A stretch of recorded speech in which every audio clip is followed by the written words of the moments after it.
Dan berikut kami sampaikan bagaimana posisi penutupan indeks harga saham gabungan pemirsa. Tampaknya rilis data inflasi Amerika Serikat masih menjadi fokus dari para investor sampai sejauh ini.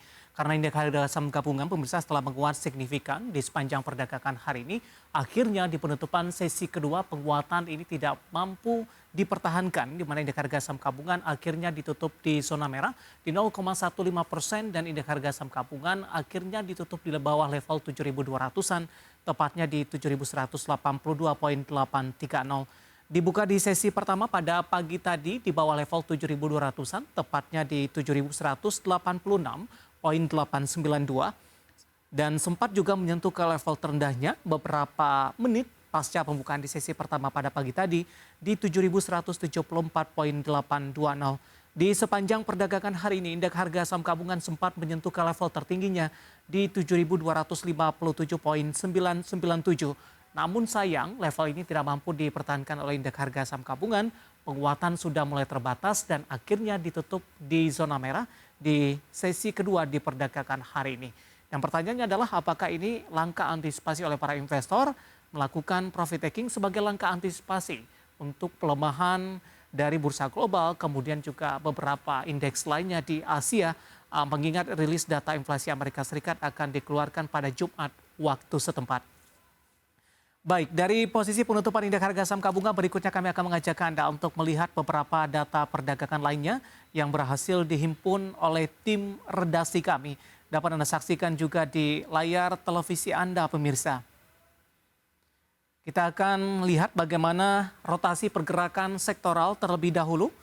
Dapat Anda saksikan juga di layar televisi Anda, sektor energi memimpin penguatan di 0,84%, sektor industri menguat di 0,17%, transportasi dan logistik melemah di 1,57% dan sektor kesehatan melemah di 0,84%.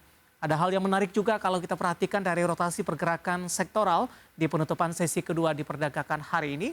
Tampaknya energi mengambil alih sementara teknologi di sesi pertama tadi memimpin dari sisi penguatan sektoral, namun kondisi ini tidak terjadi di penutupan sesi kedua karena Gotoh yang mengalami penguatan signifikan, namun di penutupan sesi kedua hari ini penguatannya sudah mulai terbatas dan kembali meninggalkan level 400-an. Kita akan coba lihat juga bagaimana saham-saham yang masuk ke dalam deretan top gainers pemirsa atau saham-saham yang mengalami penguatan signifikan di penutupan sesi kedua di perdagangan hari ini. Ada Gotoh pemirsa masih bergerak di zona hijau tapi sudah meninggalkan level 400-an dan ditutup di level 384. BBRI juga masih menjadi kontribusi bagi indeks harga saham gabungan di 4.490. Adaro Mineral juga menguat di 2.450. PTBA juga menguat di 4.070. Kita akan coba lihat juga saham-saham yang mengalami pelemahan cukup dalam dan menjadi pemberat bagi indeks harga saham gabungan di penutupan sesi kedua hari ini. Dari perbankan Big Cap, BBCA tertekan di 7.500, Telkom di 4.050, BBNI di 8.675, dan Adaro di 3.600.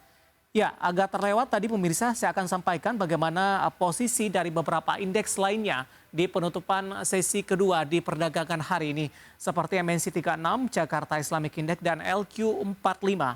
MNC 36 mengalami pelemahan di 0,68%, Jakarta Islamic Index juga tertekan di 1,16%. LQ45 juga melemah di 0,43% dan berada di level 1037,175.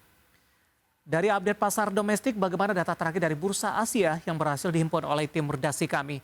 Di mana Nikkei menguat tipis di 0,04% di 28.246,53. STM melemah di 0,45% di 3.211,31. Kospi juga melemah di 0,03% di 2.625,44. Dan Hang Seng juga melemah di 0,99% di level 21.796,64. Dan rata-rata posisi Bursa Asia tampaknya juga mengikuti dari pergerakan dari indeks harga saham gabungan yang lebih cenderung tertekan tipis di penutupan sesi kedua di perdagangan hari ini.